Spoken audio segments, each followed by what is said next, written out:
Scott Ritter, let's start with, you know, certain things have a dangerous symbolism to them. And when I think about tanks with that German plus sign on them, with goose stepping, Sieg Heilen, Nazi tattooed covered guys manning those tanks, or at least working with them, I just think the Russians probably are going to take offense to that, Scott. Call me naive or whatever. Your thoughts? No, this is extraordinarily problematic for Germany.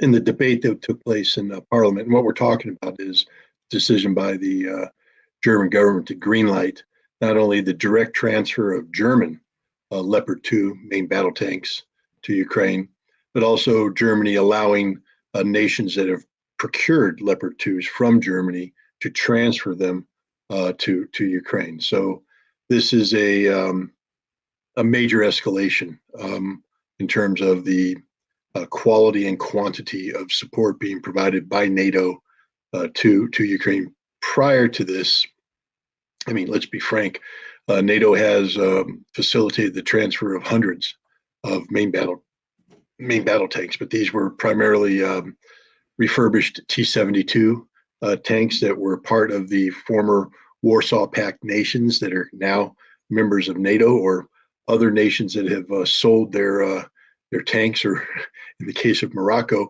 thought they were getting tanks, but found out they were being diverted to Ukraine without their permission. And also some T-55 tanks, 1950s era tanks that were upgraded with armor applique, new guns, etc. And the reality is Russia not only has destroyed the 1,200 to 2,000 tanks that were already in the Ukrainian inventory prior to this conflict, but pretty much every tank that's been sent in. I think Ukraine's inventory, which should have been hovering around 3,000 tanks, is down to below 600 at this point in time. That's 600 spread over, a front line of over 1,000 kilometers. So that's less than a kilometer, and you're not going to get much done with that. General Zaluzhny, the Ukrainian commander of the armed forces, said back in an interview with The Economist magazine back in December of last year that he needed 300 main battle tanks, new main battle tanks, to be able to launch an offensive that would be accompanied by 500 infantry fighting vehicles and 500 artillery pieces. At the Ramstein contact group, which met on January 20th, the Ukrainians were promised by the United States and NATO that they would get less than 50% of the infantry fighting vehicles they were asking for, somewhere in the area of 240. And they would also get less than 20% of the artillery pieces they were asking for. And at the contact group, they were literally getting 5% of the tanks they were asking for. The British ponied up 15 Challenger 2 or 14 Challenger 2 tanks. But the failure to deliver tanks created some political controversy, because the whole thing about the Ramstein contact group was to be seen as providing meaningful support to Ukraine, war-winning support, because that's one of the themes going around in NATO right now is, we need Ukraine to be able to beat the Russians, to drive the Russians out of occupied territory, et cetera. And simply put, what was provided at Ramstein wasn't up to the task. And General Zaluzhny had warned in that same interview that failure to provide me with this equipment not only means that I won't be able to drive Ukraine or Russian forces out of what Ukraine considers to be its territory, but the exact opposite would happen. We will lose the war. He made that clear. And so there was a lot of political pressure. The problem is Germany. They've got a history. It's not a good history when it comes to Ukraine and Russia. I mean, the last time German tanks were on Ukrainian soil, they had swastikas attached to them. They were part of a brutal war that was responsible for the deaths of 27 million Soviet citizens. And most of those tanks ended up being rusty hulks, destroyed by the Russians, who drove the Germans out of Ukraine. In the debate in German parliament about this, there was one parliamentarian who reminded his fellow parliamentarians. He said, "Go outside of our parliament and look at the territory. There is a war memorial with 2 Russian T-30 tanks right there. There's a reason those tanks are there, because we got beat for putting German tanks in Ukraine and elsewhere. Why are we doing this again? And unfortunately, his voice of sanity was drowned out. I mean, the German defense minister literally has just spoke, I believe, to the European Parliament, where she has said straight up, "We are at war with Russia." Really? Maybe maybe you're going to give the Russians a chance to upgrade those T-34 tanks. Maybe sooner or later we'll have T-90 tanks on those pedestals, because if you're at war with Russia, I don't think you understand what that means. But even with all these tanks, the United States said, the Germans told the United States, we're not providing tanks unless you provide tanks. We're not taking the lead on this because of our history. We need other people to step up beyond just 14 tanks from the British. So the United States said, yeah, we'll provide 30 to 50 M1 Abrams, but not really. I mean, you see, most of the equipment to date that the United States has provided comes from what's called drawdown, meaning that the president has congressional authority to go to American stocks and draw them down and turn them directly over to the Ukrainians. But the tanks, the M1 tanks, aren't authorized under drawdown. So for this to happen, the United States has to build these tanks from scratch. And so we have to put the order in for these tanks, and that takes time. That means the Ukrainians aren't going to see an M1 Abrams tank till the end of the year, maybe early next year. That doesn't do them any good. But it did create a political signal that told the Germans, okay, we can do so. Now Germany is putting up 14 of its own tanks, and they're fairly modern. There's the Leopard's been around since the 70s, but there was a variant that came out in around 2007. They called the Leopard 2, and I think it's A6, with upgraded armor, upgraded guns, upgraded electronics, etc. The current version is the A7. The Ukrainians aren't getting that, but they are getting the A6, which is considered to be one of the world's best tanks. And other nations are going to put up the A6 or the A5 or the A4, which are lesser quality. But the bottom line is Ukraine's going to get some good tanks. The question is, will they have crews that are capable of using them? And the other question is, so what? I mean, the day of the Kursk-style tank battle is over. So these tanks aren't going to come in a giant mailed fist and steamroll over the Russians. Back in World War II when that worked, there were anti-tank guns, but they would get bombed, they would get artillery. There were, other tanks and stuff. Today there's the anti-tank missile, and the Russians have a lot of them, and they're very good. One known as the Coronet just slices through Abrams armor like a hot knife through butter. We see that during the Battle of Mosul, when ISIS, using Coronets, were able to destroy M1 tanks provided to the Iraqi army by the United States. It just boomed, it just outright destroys. And that's what's going to happen here. The bottom line is, if these tanks are able to get into Ukraine and make it to the battlefield, and I believe Russia is going to put a lot of effort into interdicting them.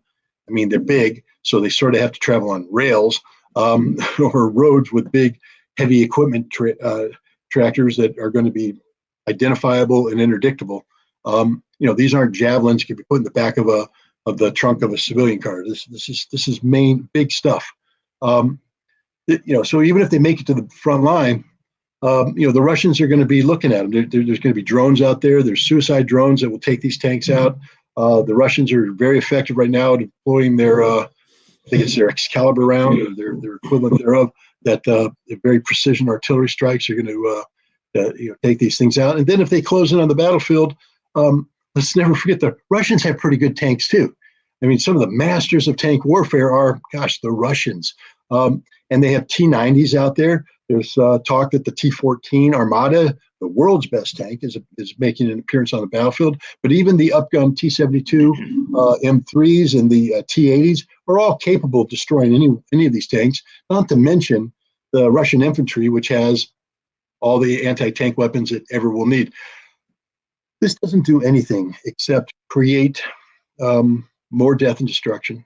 It escalates, because here's the deal. This is going to fail, just like every other gambit NATO has undertaken will fail. They won't succeed. And what happens? I mean, right now, I just feel like I'm watching, if you go, have you ever been to Vegas? All right. Now, when I go to Vegas, I try and be controlled. I mean, I put a limit because I know that that nice carpet and those chandeliers weren't done for free. I mean, somebody paid for it. People like me who go to tables and throw good money on there and roll dice and shake our head and wonder as the money disappears, because that's what it is. But I go to Vegas, it's like a price of entertainment. But there's the guy next to you or the gal, and you can see they ain't being entertained. They're there thinking they're going to make money.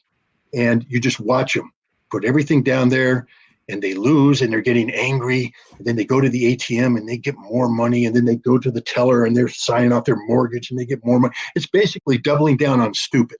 And this is what NATO's doing.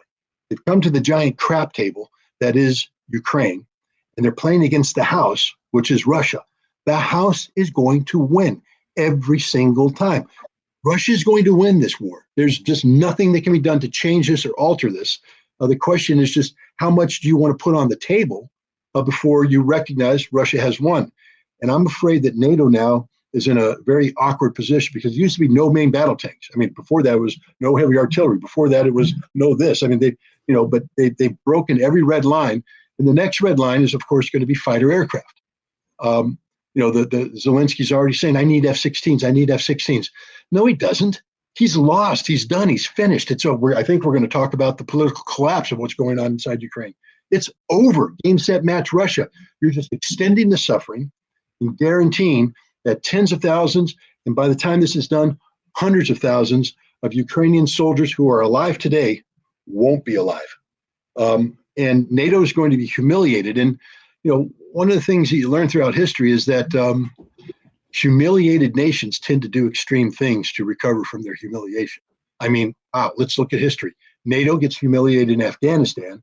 So in order to preserve their reputation, they generate a conflict with Russia to reinvigorate their sense of being. Why we're here. You got to throw this in there. Germany gets humiliated with the Treaty of Versailles, and that didn't work out well. Yeah. So this tank thing is extraordinary. Like I said, though, these tanks are going to be staggered. A lot of the tanks, I mean, some people look at the numbers and go, oh my God, 139 tanks coming out of Germany. They're all being repaired right now. They're not ready. They're not going anywhere. I think Germany said a couple of weeks back, they were talking about tanks. And in the very beginning, they said if they had to, some of the tanks they were going to take, they had to up armor and do things. So they were basically saying if they gave tanks, it would be the same thing that the U.S. is saying. They'd be at close to a year. I was watching the Duran and Alexander McGregor. So you have people now that, and I think a lot of this is symbolic. A lot of these people are saying, yeah, we got it for you. We got it for you. And then their guys are saying, we can't get this stuff out of the shop for 6 or 8 months. Shh, don't worry about that. Just tell them we got it and they'll get off our backs. And that's meanwhile, Solidar's fallen, Bakhmut's fallen. The Russians are they're moving on everywhere. Zaporozhye all along. And the bottom line is symbolism versus artillery. Artillery wins that fight every time. Every time. And the Russians have artillery. And take a look, like you said, for Germany, beyond the 14 tanks they're going to pony up front, the rest of them are going to take forever to get ready to be combat ready. The American tanks are going to take forever to get built. So what do we have left now? We've got Norway. They're giving 8. Now imagine I'm a Norwegian tanker, and it's like, hey, Bjorn, we got to give 8 tanks to the Ukrainians, and Bjorn's like, well, let's pick the 8 best tanks we have in the Norwegian inventory. Not going to happen. Bjorn's going to go all the Hanger Queens we got, the ones that bring those up, load them on, and get them out of here. We'll get rid of the 8 bad ones. No one's going to give Ukraine their best. That's just not how the military works, because company commanders aren't there to impress national leaders and all that. They're there to impress their battalion commander. And the only thing that impresses a battalion commander is the amount of equipment you get in the field mission ready. And so, and tanks break all the time. I talk to any tanker out there, even good tanks break all the time. And they know which ones are good and which ones break. And the company commander's going, I got to give up 2. I'm giving up my 2 worst tanks, the ones that are always breaking, that don't work. I am not going to ruin my career by giving away the tanks that make me look good to the battalion commander, the ones that work all the time. He's not giving those up. And I can guarantee you the same mentality is taking place in every military out there. We're going to give 14 tanks here, 12 tanks here. You ain't getting the best, Ukraine. You're getting the worst. And here's the bad part. You don't have people qualified to maintain them. So you're going to get the hangar queens. They're going to come in, and you're going to roll them out, and they go clink, clink, clink. Oh, it broke. Well, gosh, do you have somebody to fix it? No. Well, what has to happen? You got to tow it back on, put it on that rail car, and it has to go back to wherever it came from so it can be repaired. And while it's doing that, it ain't on the front line, which is probably a good thing, because if it was on the front line and you get near the Russians, you go clink, clink, clink, clink, broke. Now you're stationary, and a stationary tank in a combat zone is dead. So this is, whoever is thinking about this is criminal. Literally, this is criminal. This is condemning people to die, to support corrupt political leader Zelensky, a corrupt government, the Ukrainians, and an odious neo-Nazi affiliated ideology. I mean, these people still worship Stepan Bandera. The darn Ukrainian army sings the stupid song, Bandera is our father, Ukraine is our mother. Come on, man, that's like singing the Horst Wessel. No, it's bad stuff. Yeah, well, we're now going to move over to Rockman. As I said, this is my weekly show for Rockfin subscribers. Rockfin is a fantastic free speech platform. It's like YouTube, only better. No advertisements on Rockfin. So please join my Rockfin channel, absolutely free of charge. You can see everything. However, there is one weekly show. All Rockfin content creators do one show each week. And which is for the subscribers only. Subscription is $14.99 a month. However, if you sign up for a year, it's only $9.99 per month. So this is mine. I do like to do the first 15 or 20 minutes for everybody to see, and then I go to Rockfin. So if you can afford it, rockfin.com/Garland Nixon.